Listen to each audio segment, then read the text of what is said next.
Welcome to Rise and Learn English. We have all experienced this frustration.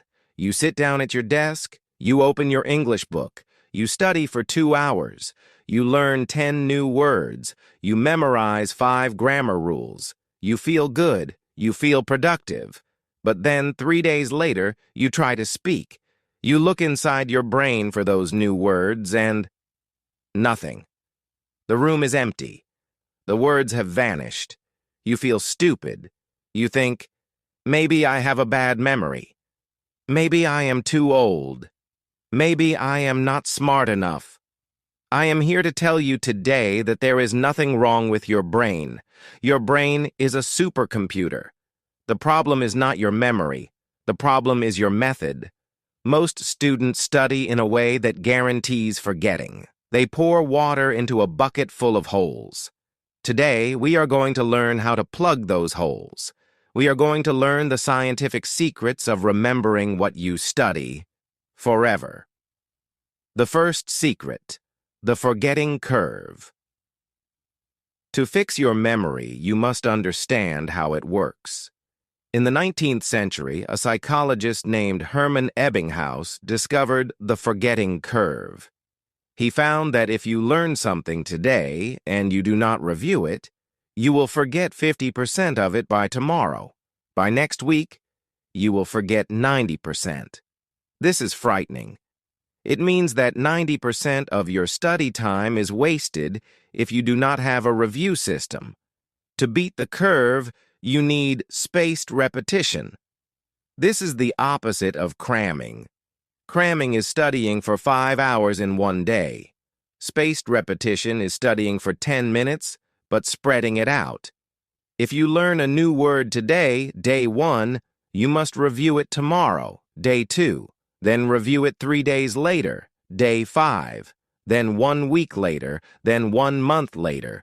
Every time you review the word just before you forget it, your brain says, "Wow, this information keeps coming back. It must be important for my survival."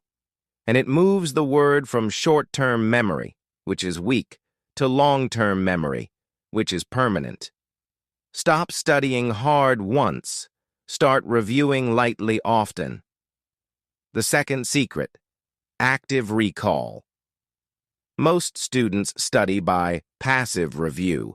They read their notes. They look at the word apple and the definition fruit. They say, "Okay, I know this." This is an illusion. You do not know it, you just recognize it. Recognizing is easy. Remembering is hard. To memorize fast, you must use active recall. This means you must test yourself. Do not read the page. Close the book. Look at the wall. Ask yourself, what was that word for the red fruit? Force your brain to struggle. Force your brain to search. That feeling of struggle, when you are frowning and thinking hard, that is the moment of learning. That struggle is your brain building a physical bridge to the memory. If it feels easy, you are not learning. If it feels hard, you are remembering. Never just reread your notes. Quiz yourself.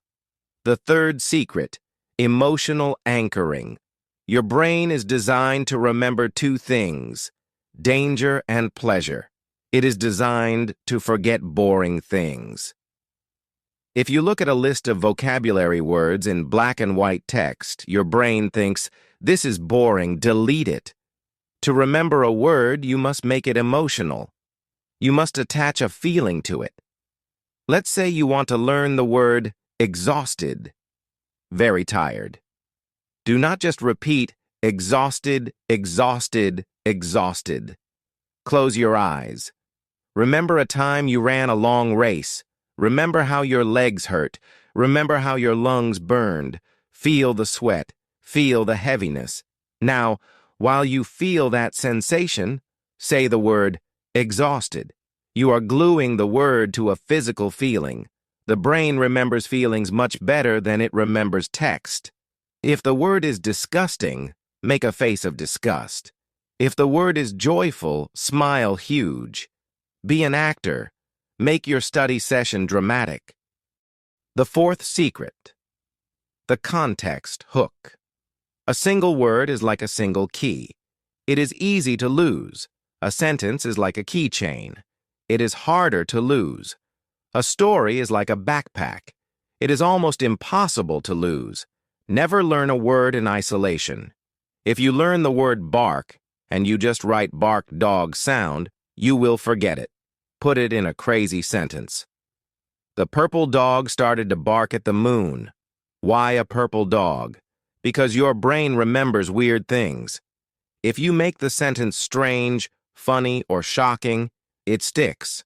If you want to remember the word delicious, don't just say, the food is delicious.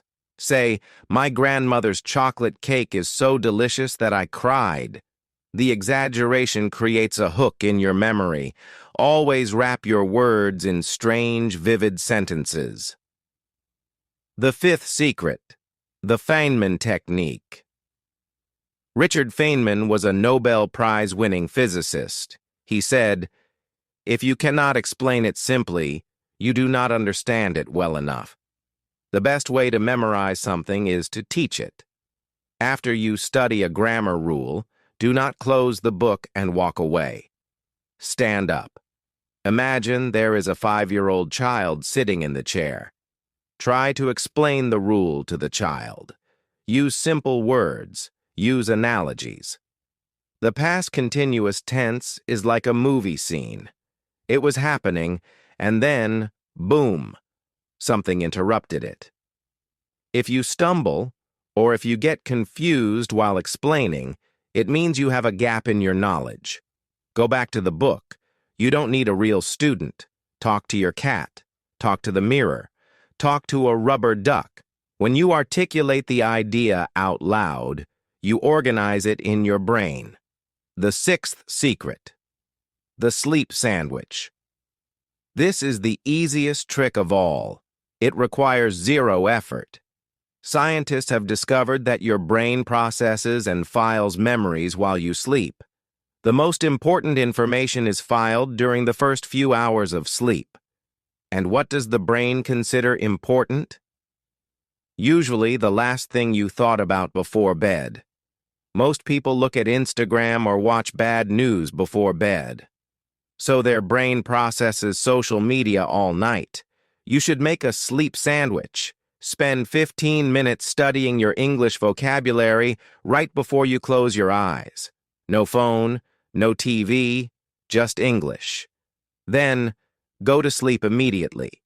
Your brain will take those words and work on them for 8 hours.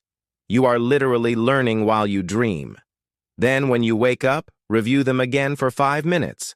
Input at night, consolidate during sleep, reactivate in the morning. This is the fast lane to fluency. The seventh secret. Change the location. Have you ever walked into a room and forgotten why you went there? Then you go back to the original room and you remember? This is because memory is linked to environment. If you always study in the same chair, looking at the same wall, your brain gets bored. It stops paying attention. Change your location, study your verbs in the kitchen, study your adjectives in the park, study your idioms on the bus. When you change the environment, your brain creates more associative hooks. You will remember, oh, I learned the word squirrel when I was sitting on that bench in the park. The environment becomes part of the memory. Conclusion: trust the process.